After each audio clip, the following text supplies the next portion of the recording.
Today we've got a crazy story of somebody who messed up by not knowing what pickles are. We'll get into that in a bit, but first, today I messed up by sealing wasps in their nest instead of destroying them. Obligatory not today, this happened last week, but the after effects are still very much ongoing. We've had a wasp nest in the side of my house for a while now. Last week they stung one of my friends, so it was time to get rid of them. Given the amount of wasps in and out, it seemed like a big nest. To guesstimate the size, I would say a wasp entered or left the nest once a second, all day. I didn't want to just squirt poison down the hole, that would just tick them off and not reach most of it. So I decided to seal the nest with expanding foam sealant. I snuck out in the dead of night and stuck enough foam in that hole to seal half a construction site. Little did I know how terrible of an idea this was. Apparently, there was another exit to the nest going inside the house. This nest is enormous. Average size for a nest this late in the season is 2,000 to 4,000 wasps. Half our house is currently inaccessible. I sneak down to the basement at night to change the traps. I keep a hand vac next to my workstation. Our cats are not happy that they've been locked into a single room and are peeing everywhere to show their discontent. Doing my best Arnold Schwarzenegger impression, I've gone through around 7 magazines on the bug assault shotgun. With maybe 40 shots per magazine, these freakers are armor-plated and do not go easily. I've injured my arm pumping the shotgun so many times. I think the most disconcerting thing is how normal it's become. I wake up, grab the shop vac on the 60-foot extension cord, and just clear the house as a matter of routine. It's part of rising and shining for the day. Coffee, breakfast, wasp vacuuming, kiss the wife goodbye, time to work. The cold is going to kill them at some point, right? Let me know in the comments if you disagree, but do I not speak for everyone when I say, why isn't OP calling a professional at this point? Anybody else ever see those videos pop up from time to time on the YouTube recommended where it says like, crazy insane wasp nest cleaning? And then you're procrastinating, so you click on it and you kind of scroll through it and you're like, oh my god, that's a nightmare. And then at the end, they're like feeding the larva to chickens or something. Anyways, my point is they should call that guy. Inevitable number 7342 commented, they may not have had a second exit into your home at the start. A fun fact, they can chew through concrete if there are enough and they're properly motivated. That's why you need to kill them before sealing their hole. Bugs that can chew through concrete is something I'll never forget. Also, hi, I'm Steven, and if you guys enjoy crazy stories of Redditors who severely messed up, why not hit those like and subscribe buttons down below? Our next story is, today I messed up by accidentally convincing my entire office I'm a parkour expert. This didn't happen today, but about 3 weeks ago, and I'm still dealing with it. So I work in a pretty standard office building, 3rd floor. There's this loading dock area in the back that has these concrete barriers, maybe waist height. I go out there sometimes on my lunch break to make calls because the reception is better. Last month, I'm out there on the phone with my mom just pacing around. I lean against one of these barriers and my phone slips out of my hand. Without thinking, I do this weird, awkward hop over the barrier to catch it before it hits the ground on the other side. I catch it midair, land kind of gracefully by pure accident. I look up and there's like 4 people from accounting smoking by the door. They all start clapping. I'm confused, but I just wave and go back inside. The next day, my coworker Sarah comes up to me like, dude, I didn't know you did parkour. I'm like, what? Apparently, someone recorded me and put it in the office group chat with the caption, didn't know we had a ninja on the 3rd floor, LMAO. I should have corrected this immediately. I didn't. Fast forward a bit, and now people keep bringing it up. I kind of just laugh it off, but never actually deny it. Then last week, my manager asks if I would be interested in participating in the company wellness challenge. It's this whole thing where departments compete in different activities. He suggests I do the obstacle course portion. Says it would be perfect for someone with my skills. I panic and say yes. The event is this Saturday. I've been watching YouTube tutorials all week. I tried practicing at a local park yesterday and pulled something in my shoulder trying to vault over a bench. My wife thinks it's the funniest thing that's ever happened and refuses to help me come up with an excuse. I'm gonna have to do this in front of like 200 people from my company. I can't fake an injury because I already told too many people I was excited about it. So frankly, I think OP's already in over their head here. I think it's too far gone to like try to do any kind of saving face like, you know what, I was embarrassed and just kept rolling with it. If they don't want to go the route of like faking an injury, like on the first jump being like, oh, I rolled my ankle, I can't continue, then frankly, I think OP should just commit to the bit. I mean, let's be real, this is a company wellness challenge. How crazy can the obstacle course really be? I mean, OP should just give it their best shot. If they don't do as well as some other person, then oh well. Now the attention maybe just shifts to that other person and OP's just not as crazy good as they thought they were. Nice Soccer Girl commented, any idea why a coworker was randomly recording you talking to your mom on the phone? Our next story is, today I messed up, I got scammed and they have my inappropriate photos. I don't know what to do. Hey everyone, I really messed up and I don't even know where to start. I got scammed. They have a video recording from a video call that shows my face and my inappropriate photos. They also have access to my friends list. Now they're threatening to send everything to everyone unless I pay them money. I blocked them on everything, but they keep messaging me from different WhatsApp numbers saying they'll ruin my life. I'm honestly terrified. I've told a few friends and they said not to worry, but I can't stop thinking about it. I've deactivated and deleted all my social media accounts except Reddit. I feel like everything I've worked for is about to be destroyed. I can't believe I let this happen. I don't know what to do anymore. If anyone's been through this or knows how to handle it, please tell me. I'm just scared and lost right now. So, having read many a story here over the years of people who have messed up or tried to get revenge or are they the jerk and whatnot, I've heard a few stories similar to this over the years, and the common sentiment is they're just trying to scam you. If you don't give them attention and most importantly, money or assets or whatever, chances are they're not going to linger on torturing you, they're going to move on to the next person they can try to extort. Russ Agent 007 commented, ignore them. They won't send it. File a police report for blackmailing, claim it's one of those AI apps you heard of and shrug it off by any low % chance of it spreading. Mosley R. Late commented, I deal with these cases regularly because of my job. Number one most important thing is do not pay them. If you do, they'll keep coming back for more. They'll lose interest quickly and move on to the next target as long as you don't pay. Reporting to the police is pointless unless you're a minor. There's nothing they can do and will just tell you not to pay. I've never in my career actually seen the photos get leaked in one of these random person inappropriate photos cases. Our next story is, today I messed up by falling asleep in the hot tub. There's not a whole lot to tell about this story, to be purely honest. I was filthy and sore from work and figured a soak in the hot tub was a calming way to relax in the late evening and early morning. Unfortunately, I hadn't predicted how tired I was from work, and soon after getting in, naked because I live alone, I turned on the bubble massager and tried to relax. And I ended up relaxing too hard and soon fell asleep with the bubbling water at about my jawline. I startled awake when my head slipped off of the headrest of the seat and 105-degree water flooded my ear canal. Thankfully, that woke me up before my mouth slipped under the surface, but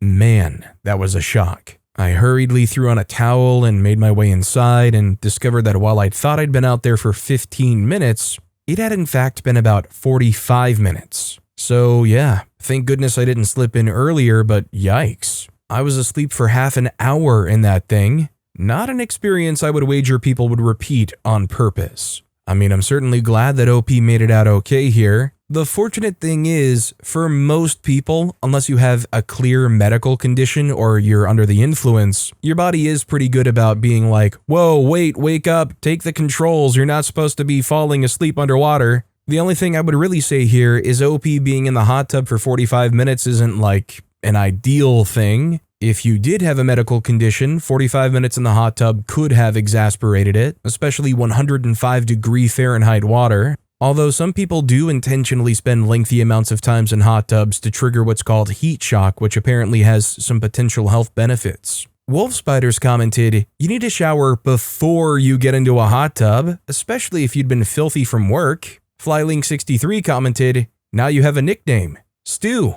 Our next story is, today I messed up by using my credit card for a vacation I couldn't afford. Last year, a few of my friends planned this once-in-a-lifetime trip to Bali. Everyone was booking flights and talking about hotels, and I didn't want to be the only one missing out. The problem? I barely had any savings at the time, but I told myself, I'll just put it on my credit card and pay it off later. It felt fine at first. I was living the dream, beach sunsets, fancy dinners, drinks by the pool. I kept swiping my card, thinking I would deal with it when I got back. When I returned home, reality hit hard. Between the flight, hotel, food, and souvenirs, I had racked up almost $3,000. I tried paying it off little by little, but the interest just kept piling on. Every time I made a payment, it felt like the balance barely moved. It's been months, and I'm still paying for a vacation that honestly stopped feeling worth it the moment I saw my statement. The worst was when I started dodging new plans just to avoid spending again. That one decision basically messed up my budget for the rest of the year. Lesson learned, credit cards aren't extra money,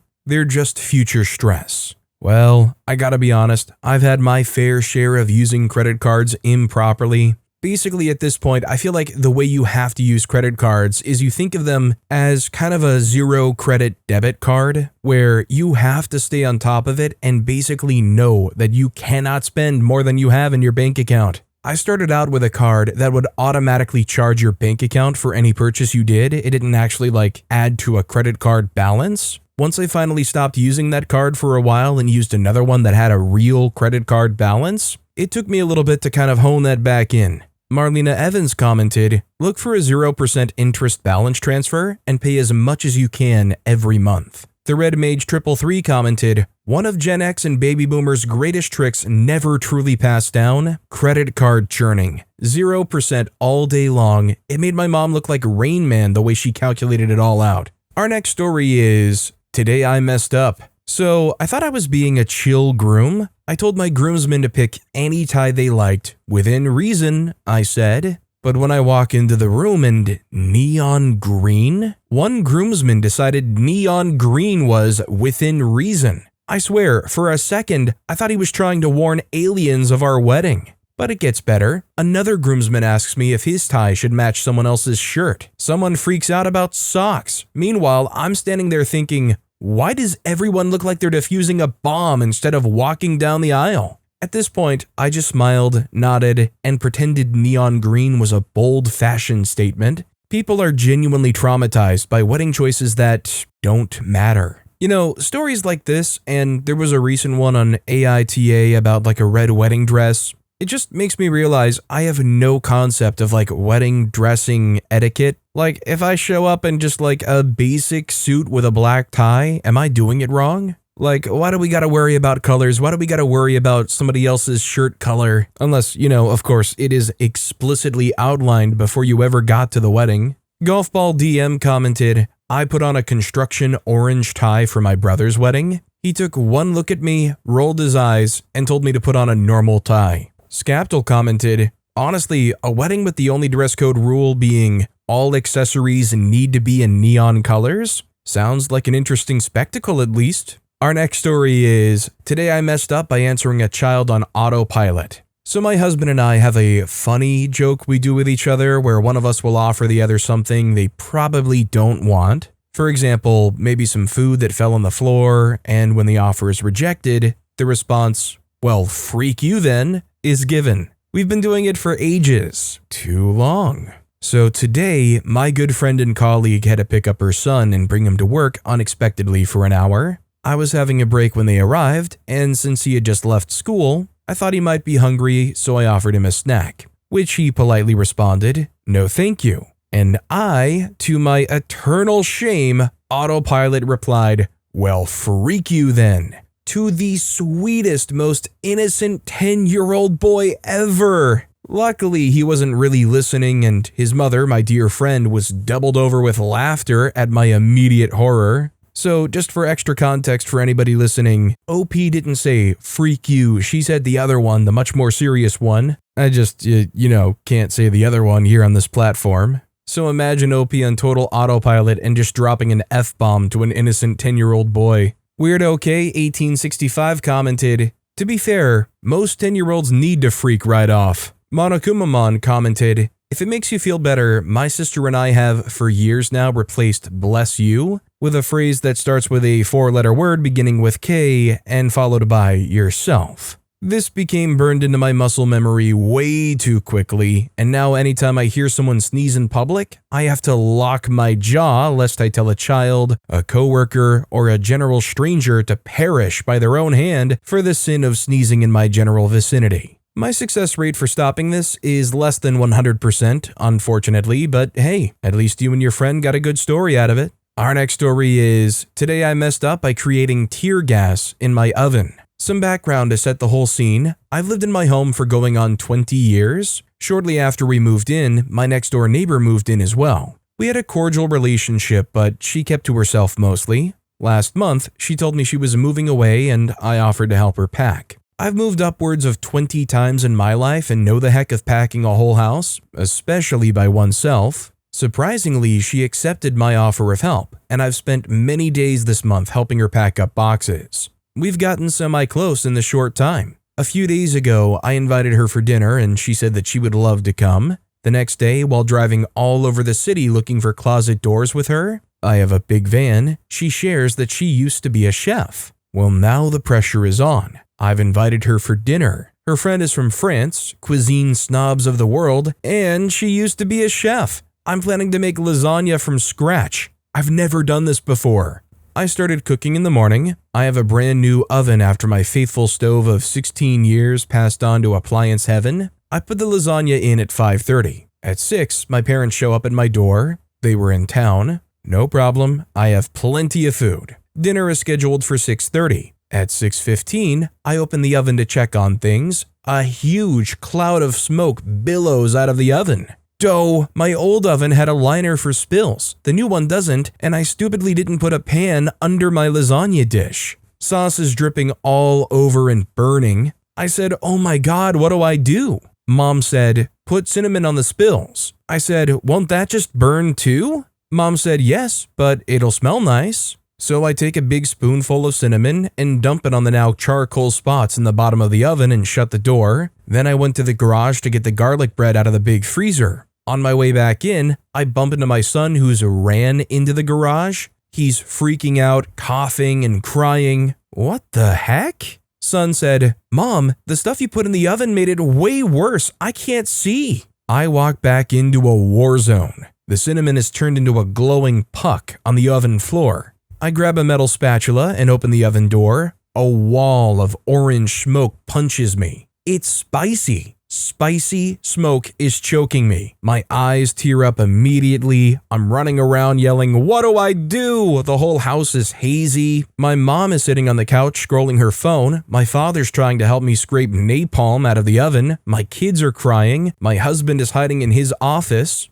We scrape it up as best we can, remove the stupid lasagna from the oven, and I went and opened all the windows and turned the air purifier up to 11. My neighbor knocks on the door. My youngest lets her in while I hastily wipe orange tears from my face. "Smells good in here," she angelically says. Food was delicious. My mom is banned from kitchen advice. Hey, at least OP's house didn't burn down. At least they didn't have like a crazy, uncontrollable oven fire that they had to go and get the fire extinguisher and ruin whatever was in there with. I mean, it could have been worse. OP could have had one of those kitchen situations where they had like an oil fire and they're one of the people that don't realize putting water on it is a terrible idea. Accidental Genius commented, "You could have been my brother-in-law and left the styrofoam on the racks and start an actual fire, ruining your brand new oven." So it could have been worse. Brian Kredorian commented, "My ex and I boiled an entire pot of dried chilies and forced us out of her apartment. We were coughing and crying uncontrollably, eyes burning.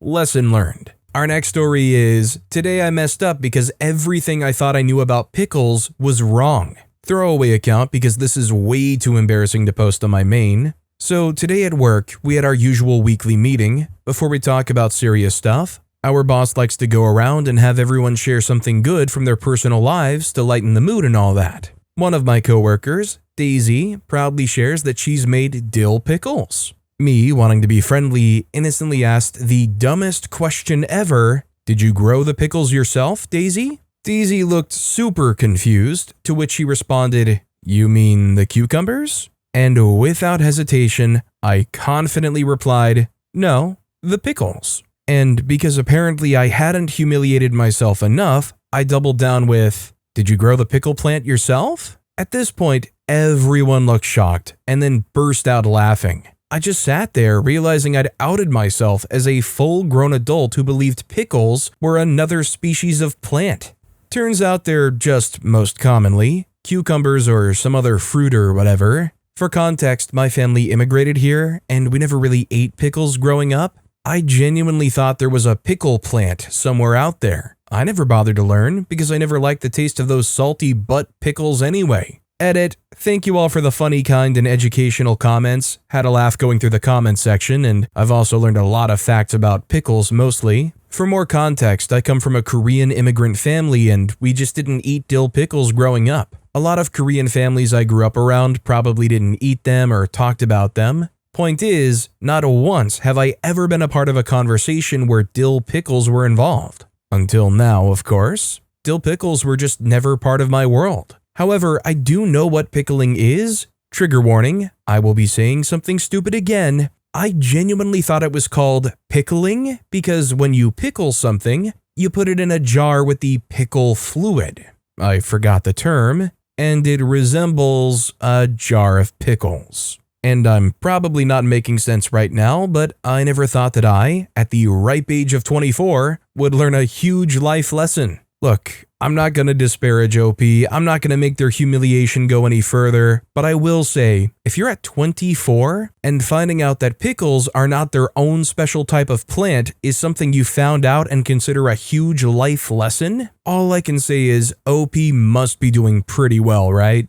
Busy Distribution 45 commented, had a college dorm wingmate who didn't know that either. He was drunk and or high. We were walking around Walmart at 2 a.m., rural college in the 90s, it's what we had for entertainment, and started moving back and forth really quick between the produce section and the aisle with pickles. After like 3 trips, he turns and looks at us and says, dead serious, "Man, pickles really look like little cucumbers." We all laughed at him about how I imagine OP's colleagues reacted. Low Batteries, on the other hand, commented, when someone who obviously knows more about you on the subject at hand offers a clarification like, "Did you mean so-and-so?" They're trying to help you save face. Let them. Our next story is, today I messed up by trying to surprise my girlfriend and surprising her way too much.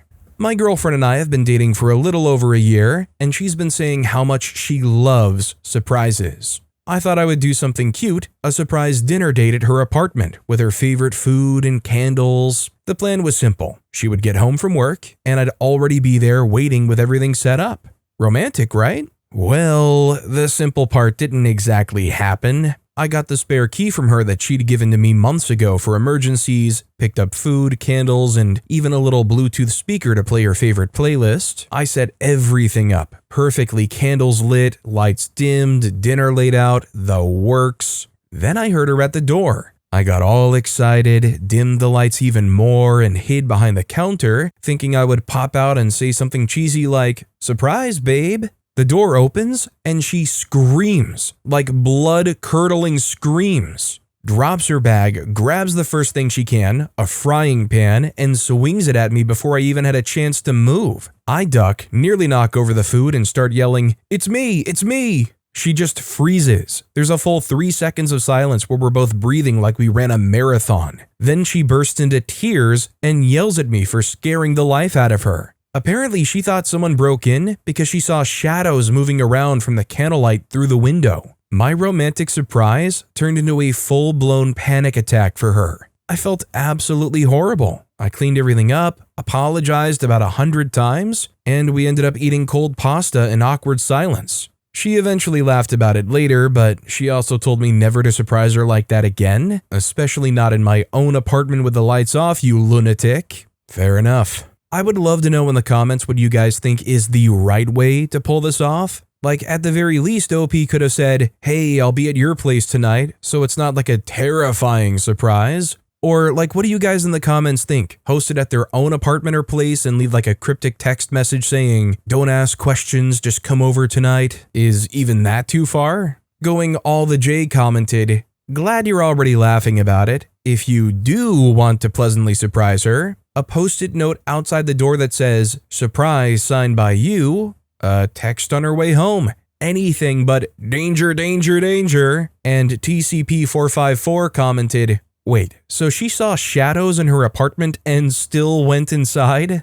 Our next story is, today I messed up by bringing up money talk during dinner with his parents. This happened a few nights ago and I still want to crawl under the table just thinking about it. My boyfriend and I have been together for a while, and he finally invited me to dinner to meet his parents. Everything was going great. Good food, nice wine, his mom showing me old family pictures. Then the topic of work and saving came up, and I accidentally said something like, "Yeah, I've been trying to be smart with money and make sure I protect what I've built." Instant silence. After a moment, his dad laughed and said, "Honestly, that's a good idea. A friend of mine who's a millionaire just did a prenup last month through Neptune." His mom smiled and agreed. Meanwhile, my boyfriend looked like he was about to combust. He barely spoke the rest of the night, and on the drive home he said I made things too serious and weird for a first family dinner. I still don't think I said anything wrong, especially since his dad literally agreed with me. So yeah, today I freaked up by turning what was supposed to be a warm family dinner into a money talk his parents totally supported, and my boyfriend still hasn't forgiven me.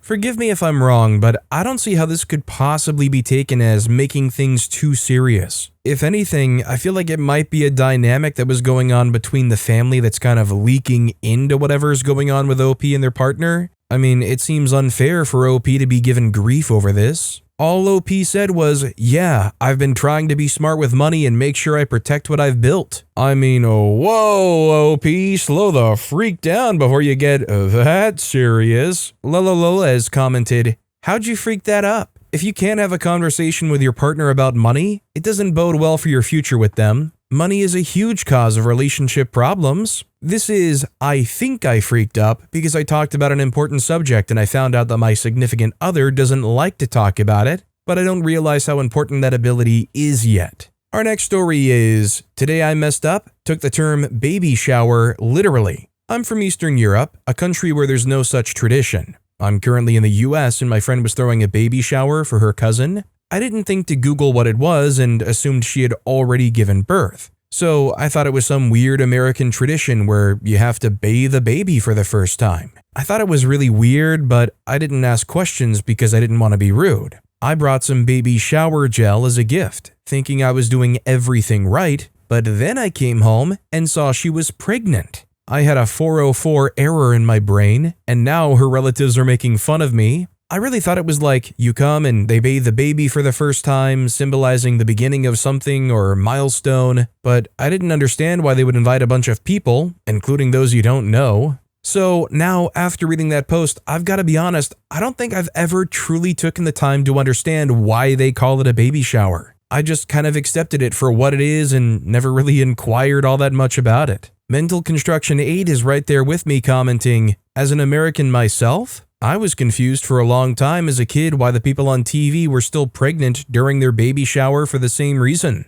Being taught very early that a shower is a way to clean yourself, and then hearing the euphemism for a party for an upcoming baby was definitely a shift." Maleficent Rocks commented, "Because you are showering the baby in gifts." Psychic Sword replied to that and said, "You may also be surprised to learn that they sometimes will do a baby sprinkle, which is like a small shower for kid number 2+, especially if the first was a boy and the second was a girl or vice versa. Just like a rain sprinkle is a light rain." Our next story is, today I messed up by wearing see-through pants to the gym. Alright, this morning I decided to hit the gym early and wear a pair of leggings I haven't used in a very long time. They looked fine at home, but under the gym lights, they basically turned into X-ray vision. I didn't realize until I caught the guy on the treadmill behind me looking for a little too long. I rushed to the mirror, and when I turned around, yep, full moon. I panicked, grabbed my hoodie, and tied it around my waist like I was back in middle school. Of course, that didn't help much, because by then, half the gym had already seen me doing squats in see-through pants. I finished one set just to pretend I wasn't embarrassed and then bailed.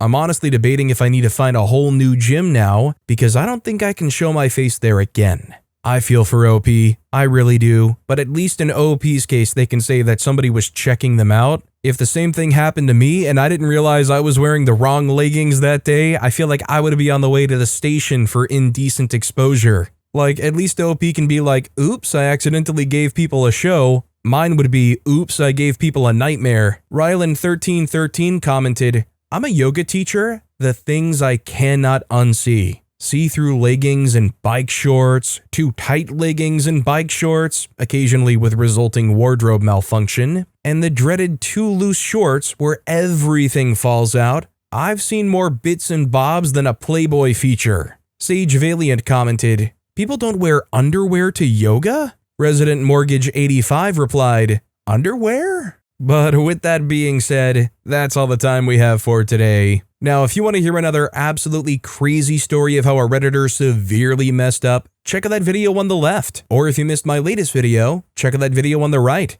That said, I'll see you all next time with some more stories.